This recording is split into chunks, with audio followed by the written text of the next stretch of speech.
نوشا گنج بخش نوشا گنج بخش سید حاجی محمد نوشا گنج بخش قادری 21 اگست 1552 عیسوی کو منڈی بہاؤالدین پاکستان میں پیدا ہوئے۔ آپ ایک عالم، بزرگ اور مبلغ اسلام تھے۔ آپ سلسلہ قادریہ کے صوفی اور نوشاہی شاخ کے بانی تھے۔ آپ نے 10ویں اور 11ویں صدی ہجری میں تبلیغ دین کی۔ آپ کے ماننے والے آپ کو قادری نوشاہی یا صرف قادری کہتے ہیں۔ سید محمد نوشا گنج بخش قادری رحمت اللہ علیہ 1 رمضان المبارک 959 ہجری کو گھوگا نوالی ضلع منڈی بہاؤالدین پنجاب پاکستان میں پیدا ہوئے۔ آپ کے والد کا نام سید علاؤالدین گیلانی قادری تھا، جو اپنے دور کے عظیم صوفی ہونے کی وجہ سے معترف تھے۔ اپنے ایام میں لمبا سفر کرنے کی تمام تر مشکلات کے باوجود آپ نے مکہ مکرمہ اور مدینہ منورہ کی زیارت 7 مرتبہ پیدل ہی کی، جس سے معلوم ہوتا ہے کہ وہ اسلام سے کس قدر عقیدت رکھتے تھے۔ پیدائش کے وقت ان کا نام محمد رکھا گیا۔ یہ نام باز الہی اور مافوق الفطرت پیغامات کے مطابق رکھا گیا تھا۔ پہلے آپ حاجی محمد کے نام سے مشہور ہوئے، بعد ازاں حاجی نوشا، ابو الہاشم، بھورا والا پیر، مجدد اسلام، نوشا گنج بخش، سید نوشا پیر اور نوشو پاک کے ناموں سے بھی مشہور ہوئے۔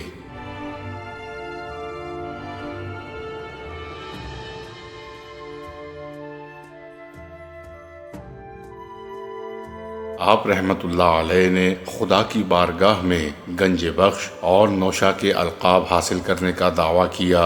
دونوں نام فارسی کے ہیں۔ گنج بخش کا مطلب ہے چھپے ہوئے خزانوں کا عطا کرنے والا، اور نوشا کا مطلب نوجوان بادشاہ یا دولہا ہے۔ آپ کو مقام نوشاہت کے نام سے بھی جانا جاتا ہے۔ سید حاجی محمد قادری رحمت اللہ علیہ 33ویں سید تھے۔ آپ حضرت علی ابن طالب رضی اللہ تعالی عنہ کی نسل سے تھے۔ بر صغیر پاک و ہند میں سب سے پہلے آنے والے سید نوشا گنج بخش قادری کے آباء و اجداد میں سید عون بن یلا الہاشمی الگیلانی تھے۔ یہ 5ویں صدی ہجری میں سید عبد القادر جیلانی رحمت اللہ علیہ کے حکم سے آئے۔ مزید یہ کہ وہ سید عبد القادر جیلانی کے چچا اور ان کے روحانی جانشینوں میں سے تھے، جو 1028 عیسوی میں بغداد میں پیدا ہوئے۔ وہ پہلے شخص ہیں جنہوں نے ہندوستان میں قادریہ نسب متعارف کروایا۔ وہ اس بر صغیر پاک و ہند کے لیے سید عبد القادر جیلانی رحمت اللہ علیہ کے مقرر کردہ قطب تھے۔ ان کی عظیم کوششوں سے بہت سے ہندو قبائل نے اسلام قبول کیا۔ ان میں راجپوت، چوہان اور کھوکھر کے قبائل شامل ہیں۔ ان میں اکثر نے دین میں بابرکت زندگی پائی۔ وہ اپنے مشن کے بعد، جو انہوں نے کئی سالوں تک جاری رکھا، بغداد واپس آئے، جہاں ان کا انتقال 1157 عیسوی میں ہوا۔ آپ کی قبر اسی مقدس شہر میں ہے۔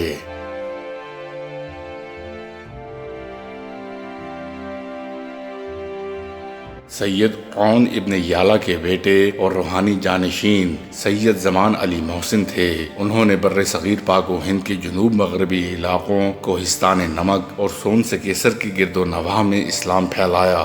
آپ کی وجہ سے بہت سے لوگ اسلام لائے اور آپ کے مریدوں کے حلقہ میں شامل ہو گئے۔ مذہب کے لیے ان کے کام نے مقامی حکمران رانی بہارت کو بھی متاثر کیا، جس نے بعد میں اسلام کو حقیقی مذہب کے طور پر قبول کیا۔ سید زمان علی شاہ کی مقدس قبر پاکستان کے ضلع سرگودھا کے شہر کرانہ میں واقع ہے۔ سید محمود شاہ، جو پیر جالب کے نام سے مشہور ہیں، سید زمان علی شاہ کی اولاد میں سے ہیں۔ وہ ایک باکمال بزرگ تھے جن کے پاس انتہائی قدرتی تحفے تھے، جنہیں تصرفات کہتے ہیں۔ ان کے بے شمار فیوزات اور روحانی کشش کی وجہ سے انہیں پیر جالب بھی کہا جاتا ہے۔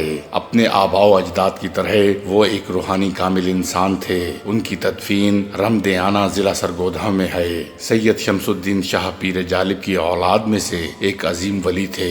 وہ ہمیشہ اپنے ساتھ اپنا پسندیدہ ہتھیار برچھی لے جانا پسند کرتے تھے، اس لیے انہیں سنگین شاہ شاہد بھی کہا جاتا ہے۔ وہ اللہ کی راہ میں جنگ کے دوران شہید ہو گئے۔ سنگین شاہ کے 2 بیٹے تھے، سید علاؤالدین حسین اور سید رحیم الدین۔ دونوں بھائیوں کی مقدس قبریں قادر آباد کے قریب گھوگا والی ضلع منڈی بہاؤالدین پاکستان میں واقع ہے۔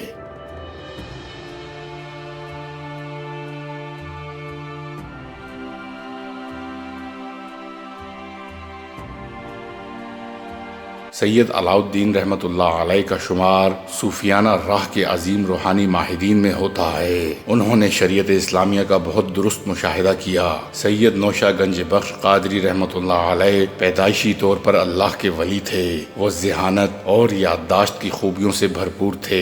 آپ کے زمانے کی مذہبی تاریخی کتابیں بتاتی ہیں کہ انہوں نے صرف 3 ماہ کی قلیل مدت میں قرآن پاک حفظ کر لیا۔ اس دنیا میں ان کے اساتذہ میں قاری قائم الدین اور شیخ عبدالحق تھے۔ تصوف کے بارے میں علم کی وجہ سے وہ بڑے پیمانے پر معزز تھے، کیونکہ ان کے اندرونی تجربے نے انہیں اپنے میدان میں اپنی برتری کا مظاہرہ کرنے میں مدد دی۔ در حقیقت علم لامحدود تصوف ان کے پاس براہ راست اللہ کی طرف سے آیا۔ مرزا احمد بیگ لاہوری لکھتے ہیں کہ ایک رات 2 فرشتے آئے اور سید نوشہ کے منہ میں انگلیاں ڈال دیں۔ یکا یک وہ اسلامی تصوف کے میدان میں ایک باشعور آدمی بن گئے۔ اگلی صبح انہوں نے اپنے استاد کو اس غیر معمولی روحانی تجربے کے بارے میں بتایا۔ استاد نے کہا، تمہیں مجھ سے مزید علم حاصل کرنے کی ضرورت نہیں، شاید قیامت کے دن مجھے اپنی روح کی نجات کا بدلہ ملے گا کہ میں نے اس شاندار روحانی تجربے سے پہلے آپ کو چند اسباق دیے تھے۔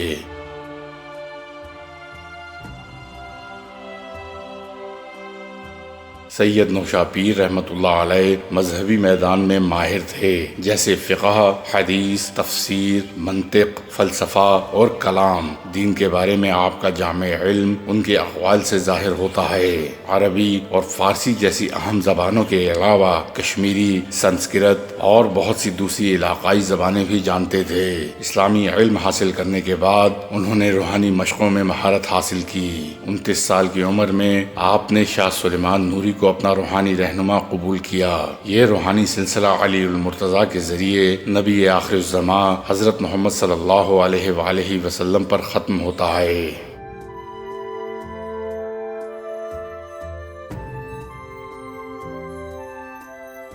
حاجی محمد کی شادی محمد شاہ قطب نوشہرہ کی بیٹی سے ہوئی۔ آپ کی والدہ مائی جونی نے اس شادی کا اہتمام کیا۔ آپ کے 2 بیٹے اور 1 بیٹی تھی۔ ان کے نام سید محمد برخوردار اور سید محمد ہاشم اور سیدہ سائرہ خاتون تھے۔ وہ اپنی مہمان نوازی کے لیے مشہور تھے۔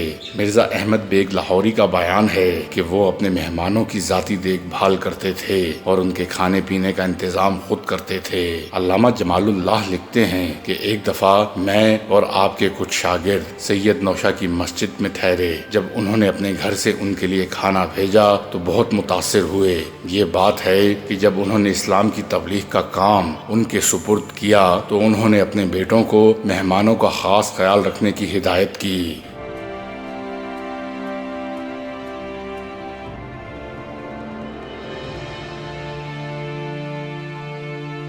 آپ نے بہت سی لڑائیوں میں حصہ لیا۔ ایک بار شیر علی خان نامی ایک مشہور پہلوان نے حاجی محمد کو طاقت کے امتحان کا چیلنج دیا۔ آپ رحمت اللہ علیہ نے پہلوان کا ہاتھ اتنی زور سے دبایا کہ پہلوان کی انگلیوں سے خون نکل آیا۔ پہلوان ان کے قدموں میں گر کر معافی مانگنے لگا۔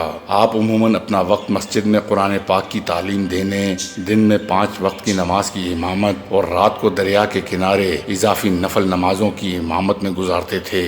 سید نوشہ رحمت اللہ علیہ نے حتی الامکان سنت کو عملی جامہ پہنانے کی کوشش کی۔ آپ نے فرمایا، میری زندگی کا طریقہ شریعت رسول ہے، میرا طریقت شریعت رسول ہے۔ نبی اکرم صلی اللہ علیہ وآلہ وسلم کا طرز زندگی میرے طرز زندگی پر دلالت کرتا ہے۔ شریعت پر چلنا روشن راستے پر چلنے کے مترادف ہے۔ دن کے وقت ہمیشہ آپ ایک بڑی اونی چادر پہنتے تھے، جیسا کہ سنت کے مطابق ہے۔ اس کپڑے کے ٹکڑے کو پنجابی زبان میں بھورا کا نام دیا جاتا ہے، اس لیے اسے بھورا والا پیر بھی کہا جاتا ہے۔ آج آپ کے حکم کے پیروکار بھی بھورا پہنتے ہیں۔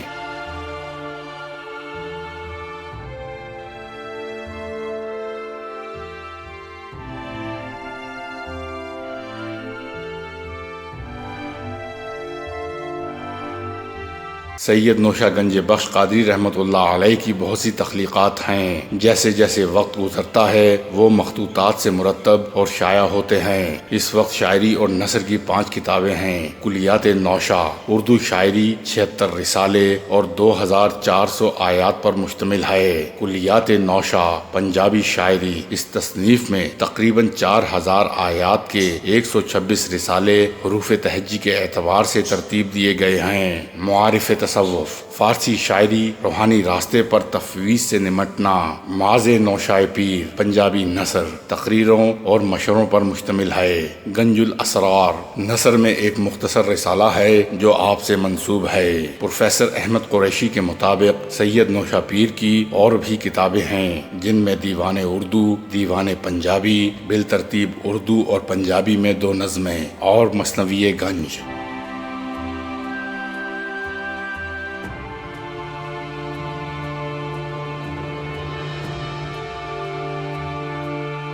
سید نوشہ گنج بخش رحمۃ اللہ علیہ کے بہت سے اقوال زرعی ہیں، جن میں سے چند ایک یہ ہیں: اے دوست، اپنے آپ کو دنیا سے الگ کر لو۔ اگر آپ ایسا نہیں کرتے ہیں تو آپ کو ایک بار ایسا کرنا پڑے گا۔ اپنی زندگی کا وقت خراب نہ کرو، دنیا کی شہرت کو اپنے پیچھے چھوڑ دو۔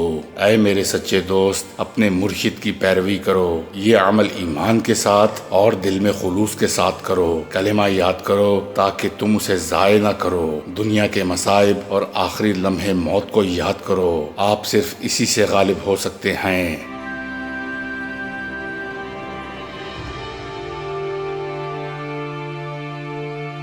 حاجی نوشہ پیر رحمۃ اللہ علیہ اسلامی ماہ ربیع الاول 1064 ہجری کی 15ویں تاریخ بروز سوموار کو 101 سال کی عمر میں قدرتی وجوہات کی بنا پر وفات پا گئے۔ یہ تاریخ سوموار 18 مئی 1654 عیسوی کے مساوی ہے۔ آپ کو گجرات کے نوشہرہ نامی گاؤں میں دفن کیا گیا۔ بعد ازاں آپ کی میت کو گجرات کے رنمل شریف میں سپرد خاک کیا گیا۔ آپ کی قبر عوام کے لیے کھلی ہے۔ زمین کا وہ حصہ جس پر ان کی قبریں دفن کی گئی ہیں وہ رنمل شریف کے علاقے کا ہے۔ پلاٹ کی تعداد پہلے 220 تھی اور اس وقت 84/1 ہے۔ 1757 عیسوی میں سیلاب کی وجہ سے آپ کے جسم مبارک کو اصل تدفین کی جگہ سے منتقل کر دیا گیا۔ روایت کے مطابق جب آپ کا تابوت سامنے آیا تو آپ کا جسم مکمل طور پر برقرار تھا، یہاں تک کہ آپ کے کفن کو بھی کوئی نقصان نہیں پہنچا تھا۔ دریائے چناب سے دوبارہ نقصان پہنچنے کے بعد آپ کا تابوت آخر کار سہن پال شریف کے مغرب میں منتقل کر دیا گیا۔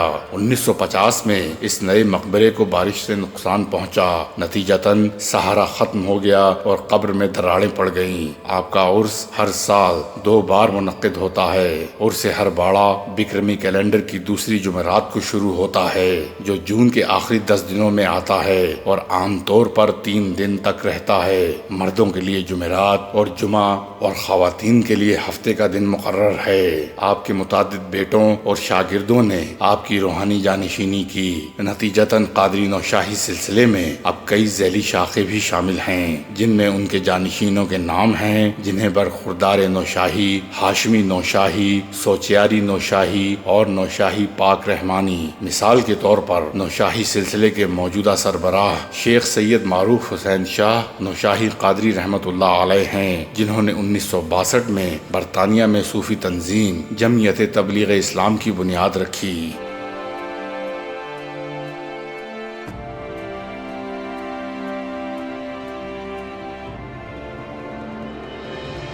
یہی تھی آج کی ہماری ویڈیو۔ اگر ویڈیو پسند آئے تو برائے مہربانی ویڈیو کو لائک، شیئر اور سبسکرائب کیجیے گا۔ میری اور میری ٹیم کی حوصلہ افزائی کیجیے گا۔ ملتے ہیں اگلی ویڈیو میں۔